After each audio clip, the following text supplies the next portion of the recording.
দর্শক, আপনারা আছেন গ্রিন টেলিভিশনের সাথে, আর আমি রান ইসলাম আপনাদের সাথে আছি। আর আমার আজকের এই প্রশ্নোত্তরের অতিথি হিসেবে রয়েছেন সিপিবির কেন্দ্রীয় নেতা এবং সাবেক সাধারণ সম্পাদক জনাব রহিম হোসেন প্রিন্স। আমরা তার সাথে কথা বলবো সমসাময়িক বিভিন্ন বিষয় এবং বিশেষ করে যে নির্বাচন কেন্দ্রিক বাংলাদেশ হচ্ছে এবং নতুন বাংলাদেশের যে স্বপ্ন সাধারণ মানুষ দেখছে, সেই স্বপ্নের জায়গায় একজন রাজনৈতিক নেতা হিসেবে উনি কিভাবে ভাবছেন নতুন বাংলাদেশকে নিয়ে, সেই প্রসঙ্গেই আমরা আলাপ করতে চাই।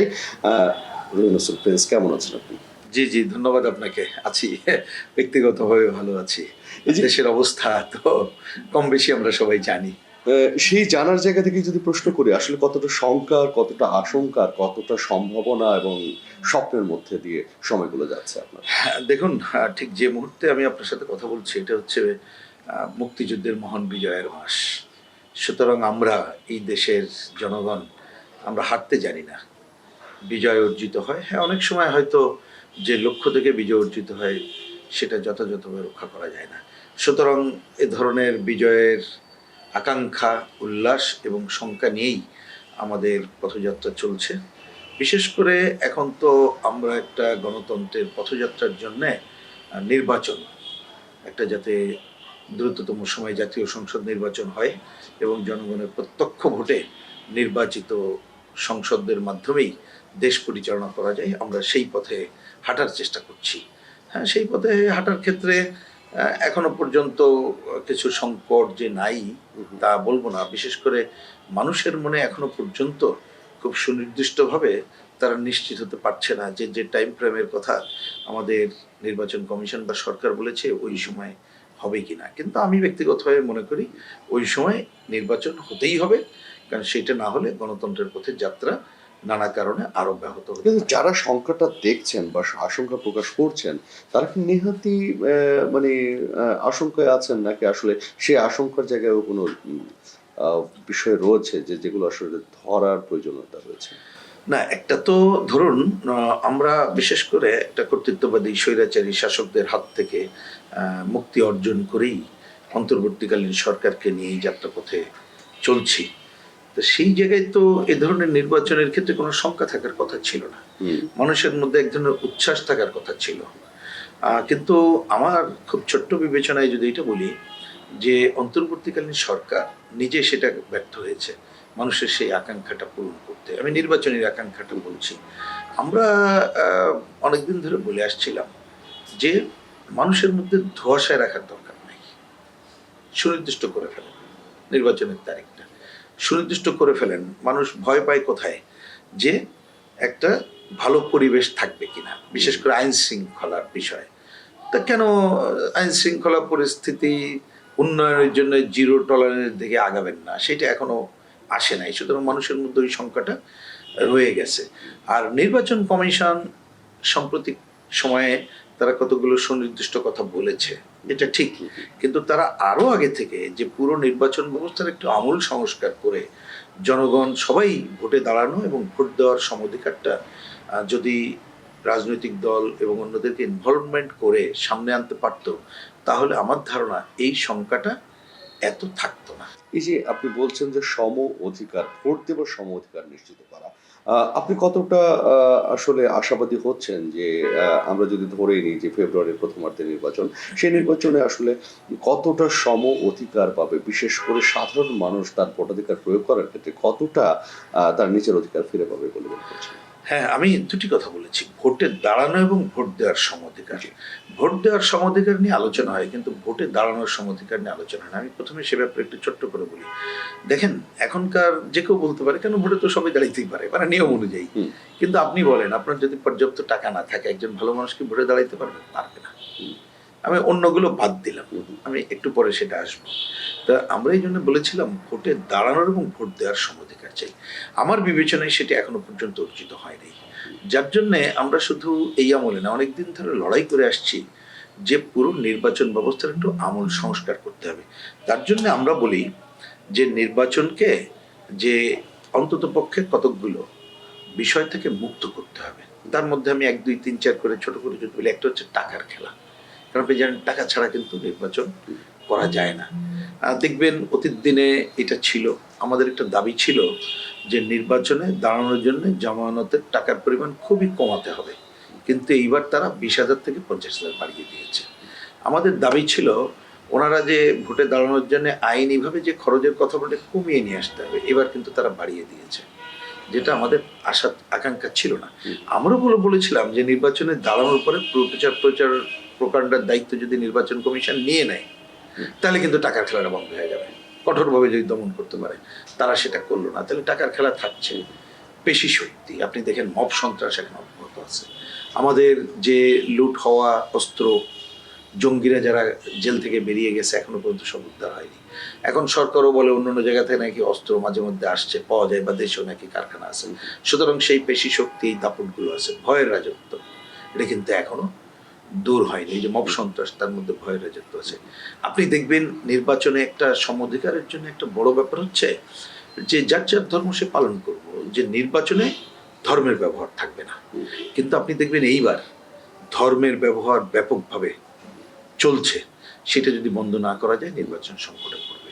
আরেকটা হচ্ছে প্রশাসনিক কাজ। কিন্তু সেই বন্ধ করবার জন্য যথেষ্ট পদক্ষেপ বা মানে আশার বাণী কি আপনারা দেখতে না, পাচ্ছেন? আমি বিশেষ করে এই যে যে পয়েন্টগুলো বললাম তার মধ্যে আমি যেখানে এসে আপনি আমাকে প্রশ্ন করলেন যে সাম্প্রদায়িকতার প্রচারণা, এটা কিন্তু বন্ধ হয়নি। দেখছেন না যে আমরা জানি যে আমাদের দেশের অধিকাংশ মানুষ ধর্মপ্রাণ, এবং তার মধ্যে মুসলিম তো আমরা অধিকাংশই। কেউ যদি বলে অন্যদের একটা ব্যালট থাকবে, ইসলামের জন্য একটা ব্যালট থাকবে, তো এই কথাটাই তো বেআইনি, এই কথাটাই তো অগ্রহণযোগ্য, এটাই তো ধর্মের ব্যবহার করে তোলে। তারপরে তো আপনি জানেন যে বিভিন্ন সময় আগে স্লোগান উঠতো যমুক মার্কা, অমুক জায়গায় তুই আল্লাহ, মানে এই যে যে কথাগুলো, অর্থাৎ আল্লাহ, রসুল সাল্লাল্লাহু আলাইহি ওয়াসাল্লাম সহ তাদেরকে ব্যবহার করে, ধর্মকে ব্যবহার করে, এটা গেলে তো যথাযথ হয় না। এইবার এই ব্যবহারটা ইতিমধ্যে ব্যাপকভাবে বেড়েছে। আমরা নির্বাচন কমিশনের দৃষ্টি আকর্ষণ করেছি, কিন্তু এখনো পর্যন্ত যথাযথ আপনারা আসলে উত্তর কি আমরা পাইনি। পদক্ষেপ আশা করছেন সরকার বা নির্বাচন কমিশন থেকে? আমরা পরিষ্কার করে বলি যে নির্বাচন কমিশন হয়তোবা, আমি হয়তোবা শব্দটা বললাম এই কারণে, কারণ আমরা যখন কথা বলি তারা বলে যে হ্যাঁ এগুলো আমরা দেখবো নির্বাচন ঘোষিত হওয়ার পরে। কিন্তু আমরা অবশ্য আমাদের দিক থেকে অনেক দিন ধরে বলে আসছি এগুলো হচ্ছে 365 দিনের কাজ। তা আপনি যেমন ধরেন এখন পোস্টারটা যদি বাতিল করে দেন, কিন্তু দেখবেন যে এখন কিন্তু লক্ষ লক্ষ রঙিন পোস্টার চলছে, তাহলে আপনি কি হইল, আপনি তো বাতিল করতে পারলেন না। সুতরাং আমি আশা করছি যে নির্বাচন কমিশন এই ব্যাপারে ক্ষিপ্রতার সাথে, দ্রুততার সাথে হাত দেবে। সেটা যদি না দেয় তাহলে তো লেভেল প্লেইং ফিল্ড হবে না। এবং আমাদের ডক্টর মোহাম্মদ ইউনূস সাহেব যেটা বলেছেন, আমি কি স্মরণকালের একটা সেরা নির্বাচন করতে চাই, একটা পরিষ্কার নির্বাচন করতে চাই, তো এইগুলো যদি উনি এবং নির্বাচন কমিশন না করতে পারে, তাহলে তো এই কথা শুধু বাদ থাকবে না, হয়তো বা এমন একটা খারাপ নির্বাচন যদি হয়ে যায়, সেটা কিন্তু আমাদের সবার জন্য খুব খারাপ নিদর্শন। মানে কতটা আস্থা রাখতে পারছেন আসলে? আমি এখনো পর্যন্ত নির্বাচন কমিশন এবং সরকারের যে কাজ দেখছি, তাতে যদি ব্যক্তিগতভাবে আমার মত বলতে পারি, আমার ব্যক্তিগত অবস্থান ঠিক যখন হচ্ছে 50-50, আমি পুরোপুরি এখনো পর্যন্ত আস্থা রাখা যেতে পারছি না। তবে আমি প্রত্যাশা করব, এখন আমি ওই জায়গায় কোনো নেগেটিভ জায়গায় যেতে চাই না, প্রত্যাশার জায়গায় থাকবো যে নির্বাচন কমিশন, কারণ নির্বাচন ঘোষিত হওয়ার পরপরই মূল দায়িত্ব কিন্তু নির্বাচন কমিশন। এবং আমরা এই কথাও বলবো, সরকারকে বলেছি যে নির্বাচনের সময় যে সরকারটা থাকতে হবে, যে ব্যাপারে আমরা সবাই একমত, সেটা হইতে হবে নির্দলীয় নিরপেক্ষ তদারকি সরকার। এখন যে সরকার আছে তাকে কিন্তু ওই ধরনের আদলে রূপান্তরিত করতে হবে। সেইটা যদি না হয় তাহলে একটু আগে আমি যে 50-50 বললাম, সেটাও আরো প্রশ্নবিদ্ধ হয়ে থাকবে। এই যে আপনার কথার মধ্যে একটা আশঙ্কা রয়েছে, সেটা যদি না হয়, মানে যদি কিন্তু ব্যাপার রয়েছে, মানে এই যে 24-এর বিপ্লবের পরে যে অন্তর্বর্তীকালীন সরকার আমরা পেলাম, সেই সরকারের কাছে প্রত্যাশা ছিল অনেক বেশি, সেখান থেকে প্রত্যাশার পারদ আস্তে আস্তে নেমেছে বলে সমালোচকরা বলে থাকেন। আপনার কেন মনে হয় যে প্রত্যাশার পারদ ধীরে ধীরে নেমেই যাচ্ছে? না, সেটাকে আপনি যদি খুব সহজভাবে দেখেন, অনেক কথা বলা যায়, কিন্তু সময়ের জন্য অত বলছি না। আমার বিবেচনায় যে এই সরকার প্রথমে যদি সবাইকে সমভাবে আস্থায় নিত, এবং সে যদি মনে করতো যে আমার কাছে আইনটা প্রধান, ব্যক্তিগত পছন্দ অপছন্দ এইটা প্রধান না, তাহলে অনেক সংকট দূর হয়ে যেত। প্রথমে শুরুটাই সে এই জায়গাটায় আপনি দেখবেন যে তার কতগুলো প্রিয় যেন দল আছে, জাতিসংঘে নিয়ে গেল, বিভিন্ন জায়গায় দেখবেন ডাইন পাশে তাদের বসায়, তাদের বক্তব্য শোনে, সবার মধ্যে এই সংকট হলো। ওনার সাথে দেখা করা যায় না, আবার কেউ কেউ গড় গড় করে ঢুকে যেতে চায়। উনি পদত্যাগ করবেন, অন্য কেউ এসে বলে যে না আমি বুঝাই দিয়ে আসছি, তাহলে এই সংকট উনি মাস্টার মাইন্ডের কথা আনলেন, যেটা অপ্রয়োজনীয় ছিল। অর্থাৎ এই সরকার নিজেই সেই সংকট তৈরি করেছেন। প্রথম একটা অন্তর্বর্তীকালীন সরকার, তিনি রুটিন কাজ করবে, কারণ কথা কিন্তু তিনটা ছিল। একটা বিচার, যে কাজ চলছে এবং সেটা আরো স্বচ্ছতার সাথে দরকার ছিল, আমি সে আলোচনা নাই বা করলাম। দ্বিতীয়ত সংস্কার, কথা কিন্তু ওনার সাথে ফয়সালা হয়ে গেছিল 2024 সালের অক্টোবরের প্রথম সপ্তাহে আমাদের সাথে যে বৈঠকে আমিও ছিলাম, সেখানে পরিষ্কার ছিল যে আমরা সবাই মিলে যে পয়েন্টে একমত হবো সেটাকে ঐক্যমত্য ধরবো, আর যে পয়েন্টে একমত হবো না চেষ্টা করবেন, না হলে নাই। উনি সেটা জনগণকে বলে দেবে এই দলের এক বিষয় ঐক্যমত্য হয়েছে, বাকিটুকু তার ওইটুকু থাকলে সমস্যা হতো না। কিন্তু জোর জুলুম করে উনি আরো কিছু ঐক্যমত্য করতে চেয়েছেন। আর থার্ড হচ্ছে যেটা আমরা বলেছিলাম, নির্বাচন ব্যবস্থার একটা আমূল সংস্কার করার কাজটা করে, এটা আসলে শুরুই করতে দেরি করে ফেলেছে এবং রাজনৈতিক দলগুলোর সাথে যথাযথভাবে কথা বলে নাই। বিশেষ করে আমি আপনাকে বলি, যেমন ধরেন আরপিও, এটা করার জন্য তো নির্বাচন কমিশনের উচিত ছিল রাজনৈতিক দলগুলোর সাথে কথা বলে করা হয়, যে সমফিল্ড কিভাবে হবে, কথাই তো বলে নেই, যার জন্য এই জটিল পরিস্থিতি রয়ে গেছে। আপনি দ্বিতীয় কথা যেটা বলছিলেন যে আসলে সংস্কারটাও যদি মূল উদ্দেশ্য হয়ে থাকে এবং সেই জায়গাতে আসলে চাপিয়ে দেওয়ার একটা প্রবণতা অন্তর্বর্তীকালীন সরকারের ছিল, সেই চাপিয়ে দেওয়ার প্রবণতাটা কেন তৈরি হলো বলে মনে হয়? আমার ধারণা শুধু না, আমি এই ব্যাপারে কিছুটা আমার দিক থেকে নিশ্চিত হয়েই বলতে চাই। কারণ ওনাদের সাথে এই আলোচনায় একেবারে প্রথম দিন থেকে শেষ দিন পর্যন্ত ছিলাম, আমার দলের পক্ষ থেকে আমি ছিলাম, এবং তাতে অনেক অভিজ্ঞতা হয়েছে। সেই থেকে আমার কাছে মনে হয়েছে যে ওনাদের কারোর ব্যক্তিগত কতগুলো চিন্তা আছে। সুতরাং এই চিন্তাটাই ওনারা কেউ মনে করেছেন। হ্যাঁ, আমি উপদেষ্টা প্রধানত কথা, এবং তারপরে যাদেরকে দায়িত্ব দিয়েছিল টিম ঐক্যমত্য কমিশনের, তাদের কারোর ব্যক্তিগত পছন্দ থাকতেই পারে, চিন্তা থাকতেই পারে। কিন্তু যেমন ধরেন আমরা যখন ঐক্যমত্য কমিশনে গেলাম, আমরা তো কমিউনিস্ট পার্টি, আমরা বহুকে বলছি একটা মৌলিক পরিবর্তন চাই, সমাজতন্ত্র চাই। তো আমি কি জোর করে এটা করবো? এটা হবে না তো। কারণ এখানে আমি যতটুকু একমত হই সেটুকু করবো, কারণ এটা গণতান্ত্রিক সংস্কার করব। আর মানুষের ম্যান্ডেট নিয়ে ক্ষমতায় গেলে আমি সমাজতন্ত্রের কাজটা করবো। এখন যদি জোর করে ওই শব্দটা চাপাই দিতে চাই, তাহলে সেটা হবে সমস্যা। সেইটা হবে আমার যে আকাঙ্ক্ষা, সেটাকে চাপাই দিচ্ছি। তো আমার কাছে মনে হয়েছে ওনাদের ব্যক্তিগত কতগুলো আকাঙ্ক্ষা ছিল, সেটা চাপিয়ে দিতে চেয়েছে।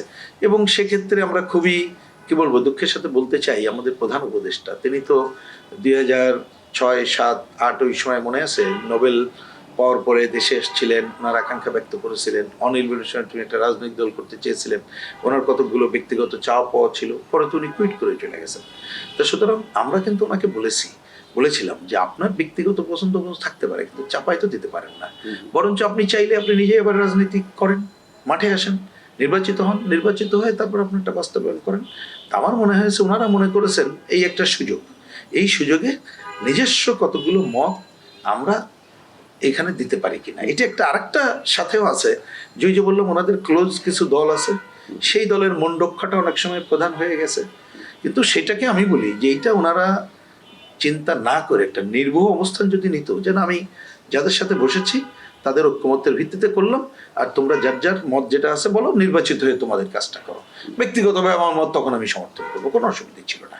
আমার মনে হয় ব্যক্তিগত মতকে প্রাধান্য দেওয়ার কারণে, এবং যে গণতন্ত্রের অন্যতম যে বিউটি, যে অধিকাংশের মতকেই গ্রহণ করে আগাবো, সেইটা কারোর ওই বিউটিটাকে গ্রহণ না করায় আজকে এই যে কিছু জোরাজুরি করে কিছু নিয়ম নীতি চাপিয়ে দেওয়ার চেষ্টা এখনো পর্যন্ত চলছে। আপনি শুরু করেছিলেন যে এটা ডিসেম্বর মাস, বিজয়ের মাস, এবং বিজয়ের গৌরব গাথা থাকে, কিন্তু বিজয়ের লুণ্ঠিত হয়, এটাও আমরা দেখি। তাহলে কি 24-এর বিজয়, যেটা 24-এর গণ অভ্যুত্থান বলি, বিপ্লব বলি, সেখানে সাধারণ মানুষের যে আকাঙ্ক্ষা ছিল সেটার বিজয় যদি আমরা ধরে নিই, যে ফ্যাসিস্ট সরকারের পদত্যাগ করেছে বা পালিয়ে গেছে, যেটাই বলি না কেন, কিন্তু সাধারণ মানুষ যে তিমিরে ছিল সেটা কি সেখানেই থেকে যাচ্ছে সামনের দিনগুলোতেও? এটা খুবই গুরুত্বপূর্ণ প্রশ্ন। দেখুন, আমি যদি এই যে জুলাইয়ের যে গণঅভ্যুত্থান নিয়ে কথা হচ্ছে, আমাদের বিশেষ করে তরুণ বন্ধুরা যারা শেষ দিকে সেইটার অন্যতম ভূমিকায় ছিলেন, তারা 36 বলে, তাই না? তা আপনি নিজেই সাংবাদিক, দীর্ঘদিন আছেন, আপনারা জানেন। আমি বলি 36 দিন তো না, 3636 না, আরো বেশি দিন ধরে কিন্তু আমরা এই লড়াইটা করছিলাম। তাহলে ক্লিয়ার জিনিসটা, তাহলে সেইটা অন্তত পক্ষে ধরেন শেষে কারেক্ট, সেইটা এসে যে দুইটা মানে কথা আসলো, পারফেক্টলি আসছিল। কি একটা হচ্ছে গণতন্ত্র, আর একটা বৈষম্যহীনতা। এইবার আপনি সহজে মিলান। আপনি এখনো পর্যন্ত সেই গণতন্ত্রের পথে যাত্রাই ঠিক মতো করতে পারলাম না। একটা প্রত্যক্ষ জনগণের প্রত্যক্ষ ভোটে নির্বাচিত প্রতিনিধিত্বের ক্ষমতা দিতে যাব, সেটা নিয়ে এখনো পর্যন্ত নানা প্রশ্ন ঘুরপাক খাচ্ছে। আর একটা বৈষম্যহীনতা একেবারেই তিমিরেই রয়ে গেল। আপনি খেয়াল করেন যে এর আগে আপনাকে মনে হয় যে কোথাও কোথাও বৈষম্য আরো বেড়েছে? খুবই কারেক্ট, আমি আসছি। যেমন ধরুন, আমরা যে কর্তৃত্ববাদী স্বৈরাচারী শাসকদের যে বিষয়টা ছিল, আপনি দেখেন এখন মব সন্ত্রাস দূর না করতে পেরে তো আপনি সেই ধারা রয়ে গেল। ভয়ের ধারা নানাভাবেই বিকশিত হচ্ছে। আমাদের প্রধান উপদেষ্টা নির্ভয়ে কথা বলার কথা থাকলেও কিন্তু সেটা নাই। আমি দেখলাম স্বরাষ্ট্রমন্ত্রী বলছে যে আড়ি পাতা চলবে এবং ওনাদের নির্দেশিত লোকজন আড়ি পাতবেন। তাহলে আপনি কোথায় আমি উদ্ধার পেলাম? হ্যাঁ, এই সময় একেবারে কিছু হয়নি তা না, দু একটা আইন কানুন করা, কিছু ভালো কাজের প্রচেষ্টা হয়েছে, কিন্তু মানুষের যে সাধারণ আকাঙ্ক্ষা ছিল সেইটা কিন্তু আসলেই পেছনের দিকে যাত্রা শুরু করেছে এবং মানুষ হতাশ হয়েছে। এইটা আমাদের জন্য খুবই খারাপ খবর, কারণ এত রক্তদানের মধ্য দিয়ে বারবার আমরা হোঁচট খেয়েছি। মুক্তিযুদ্ধ দেখেন, সেই যে আমরা মুক্তিযুদ্ধের ঘোষণা, আমাদের মুক্তিযোদ্ধারা নামলো 10ই এপ্রিল স্বাধীনতার ঘোষণা করে যে আমরা সাম্য চাই, মানবিক মর্যাদা চাই, সামাজিক ন্যায় বিচার চাই, এই জন্য স্বাধীনতা ঘোষণা করলাম। মুক্তিযুদ্ধের মধ্য দিয়ে অর্জিত দেশে সংবিধান একটা রচিত হইল, কিছু ত্রুটি বিচ্যুতি সত্ত্বেও সেখানে কিন্তু 4টা মূলনীতি: গণতন্ত্র, ধর্মনিরপেক্ষতা, জাতীয়তাবাদ, সব মানুষের কল্যাণের জন্য সমাজতন্ত্র, সেটাও পর্যবেসিত হলো। 90-এর গণঅভ্যুত্থান করতে হলো। সেইখানে একটা বড় কথা ছিল মুক্তিযুদ্ধ এবং তার ধারা পুনঃপ্রতিষ্ঠা করব, একটা ভালো নির্বাচন করব, নির্বাচনী ব্যবস্থা কায়েম করব, সেটাও হলো না। আর এইবার গণতন্ত্র এবং বৈষম্যহীনতার হলো না। এবং আপনি যেটা বললেন, সরকারি তথ্যই তো বলছে কর্মহীনতার সংখ্যা বেড়ে গেছে, বৈষম্য বাড়ছে। এই সরকার ন্যূনতম, ধরুন যদি সে জাতীয় ন্যূনতম মজুরি একটা ঘোষণা দিয়ে যেতে পারতো, তাও তো কাজ হতো। সেদিকে ঢুকতেই পারলো না। আপনি শিক্ষা নিয়ে আলোচনাই হলো না, কর্মসংস্থান নিয়ে আলোচনা হলো না, বৈষম্য দূর করার জন্য বিকল্প কি আলোচনা হলো না। এমনকি ওনারা প্রথমে এসে একটা ভালো কাজ করলেন, সেটা হচ্ছে এই যে দুর্নীতি, তার শ্বেতপত্র কমিশন। শ্বেতপত্র কমিশনের প্রধান বলেন যে ওইটা আমি দেওয়ার পরে বোধহয় পড়ে দেখার লোক আর পাওয়া যায়নি। তো তার মানে তো মানুষ যে একটা যে আকাশচুম্বী আকাঙ্ক্ষা জন্মেছিল, সেই ক্ষেত্রে এটা একটা ফানুষ পর্যায়ে কিন্তু চলে আসছে। কিন্তু আমি মনে করি এখনো তাদের হাতে এইটুক সময় আছে, যে সময় আছে তারা যেটাকে ভালো মনে করে রিকমেন্ডেশন করে যাক, বাড়তি হাত না দিক, এবং একটা ভালো নির্বাচনের ব্যবস্থা সবাইকে আস্থায় নিয়ে করুক। তাহলেও আমি মনে করি 24-এর গণঅভ্যুত্থানের আকাঙ্ক্ষার এক ধাপ অগ্রগতি করবে। আপনি অন্তর্বর্তীকালীন সরকারের যে দুর্বলতার কথাগুলো চিহ্নিত করলেন আপনার কথার মধ্যে দিয়ে, সেখানে আসলে একটি ভালো নির্বাচন করবার জন্য সেই সক্ষমতার জায়গাটা কি ঘাটতি দেখেন? না, একটা সক্ষমতা দেখেন, এটা একটু কতগুলো কথা মনে রাখতে হবে, একটু আমার ব্যাখ্যা করেই বলতে হয়। আমরা অনেক সময় কোনো একটা দেখে মনে হয় যে ইনি 100% সক্ষম আছে কি নাই, এই কথা তো আসে। কিন্তু আমি মনে করি এই শব্দটাই প্রথমে কারেক্ট না। কেন একটু বলে দিই, যে আমাদের সমাজটা তো শ্রেণীবিভক্ত। তো শ্রেণীবিভক্ত সমাজ আপনি 100% পিওর আশা করতে পারবেন না, আর 2-4 দিন এটা দূরও হবে না, নাম্বার 1। নাম্বার 2, আমরা এইবার যে পর্যায়ে সেটা করছি, আমরা দীর্ঘ একটা সংকটের মধ্যে ছিলাম, সুতরাং ভালো পরিবেশে ছিলাম না। সুতরাং সব ভালো হয়ে আমি পুরোপুরি সংখ্যা দূর করে যাব, এটা কিন্তু আমি আশা করছি না। কিন্তু আমি আশা করছি অন্তত পক্ষে যত ভালো করতে পারি ততটুকু করব। তাহলে সেটা করতে গেলে আমি আগে বলেছি সরকার এবং নির্বাচন কমিশনের কার্যক্রম যেমন করতে হবে, আর রাজনৈতিক দল, বিভিন্ন শ্রেণী পেশার মানুষ, তাদেরকে আস্থায় নিয়ে করতে হবে। সেই কাজটা যদি করা যায়, তাহলে আমার ধারণা যে এখনো যে সময় আছে, তাতে অন্তত পক্ষে আমাদের 100% আকাঙ্ক্ষা না পুরা হোক, আমরা তুলনামূলকভাবে আগের যে কোনো সময়ের তুলনায় হয়তো বা একটা ভালো নির্বাচনের পথে হাঁটতে পারবো। গণতান্ত্রিক প্রক্রিয়ায় জনগণের সকল ক্ষমতার উৎস, কিন্তু জনগণ আপনার কাছে কি মনে হয়, জনগণ বা নাগরিক যেটাই বলি না কেন, তারা তাদের সেই অধিকার সম্পর্কে যথেষ্ট সচেতন? না, এটা তো মোটেই না। দেখেন, সচেতন আশা করাটাও ঠিক না। কেন আমি বলছি, দেখেন ওই যে আমি আবার ওই কথাটা একটু পুনরাবৃত্তি করি, আমি শ্রেণী বিভক্তের কথাটা বললাম, কারণ যে মানুষের ওই যে নুন আনতে পান্তা ফুরায় বলে না, বা দিন কিভাবে যাবে সেটা চিন্তা করতে তার অন্যদিকে আর কোনো নজর দেওয়ার সুযোগ থাকে না। তা আপনি দেখেন দেশে কিন্তু এই মানুষের সংখ্যাই কম না, সরকারি তথ্যে এদের সংখ্যাই 25%-এর বেশি। আপনি দেখেন তরুণ প্রজন্ম, যারা কিন্তু আমাদের একটা বড় সম্পদ, এটাকে বলে জনসংখ্যার এই যে ডিভিডেন্ডটা, এটাকে যথাযথ ব্যবহার করে আগাতে পারতাম তাইলে হতো। তাহলে তাকে কি লাগবে? আপনি ধরেন একটা ভালো শিক্ষা যেমন লাগবে, কাজ লাগবে। কাজ মানে কিন্তু যেন তেন কাজ না, মানে তিনি যাতে আগ্রহ পোষণ করেন এবং ওইটা দিয়ে ক্রিয়েটিভ কিছু করতে পারেন সেইটাই, এবং সেখানে মানসম্মত পরিবেশ লাগবে। আপনি দেখেন এইটা না দিতে পারার কারণে কিন্তু এই তরুণ প্রজন্ম দিশাহীন, তার কাছে সামনে এই ধরনের কোনো ভবিষ্যৎ সে দেখতে পায় না। তা সে এই চিন্তা করবে কখন, মানুষ ওই চিন্তা করবে কখন?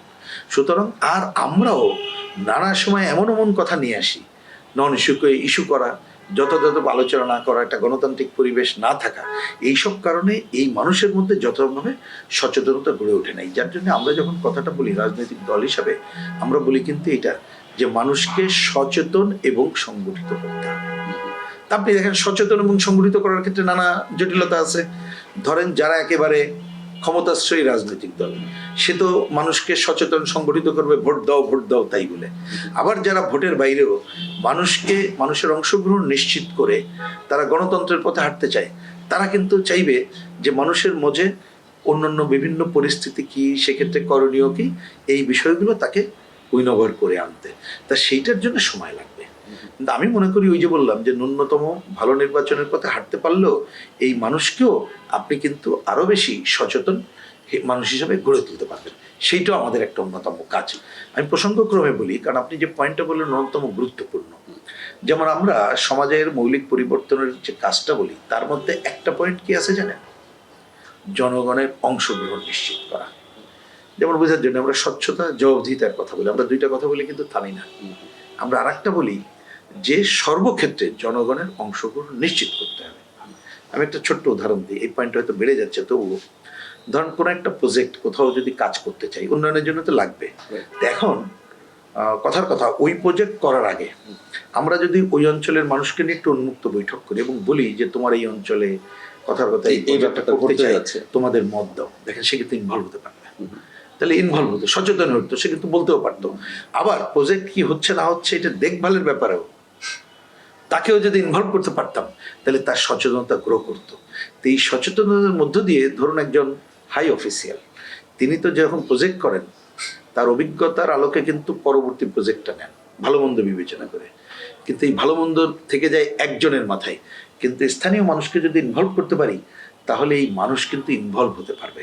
এবং গণতন্ত্রের সবচেয়ে বিউটি হচ্ছে কিন্তু জানেন, এই সব মানুষকে সচেতন করে গড়ে তোলা। তাই না হলে আপনি গণতন্ত্র কখনো সাস্টেইন করতে পারবেন না, যেটা আমরা পারছি না। আমাদের সেই পারার পথে যাওয়া দরকার বলে আমরা বামপন্থীরা এটা মনে করি।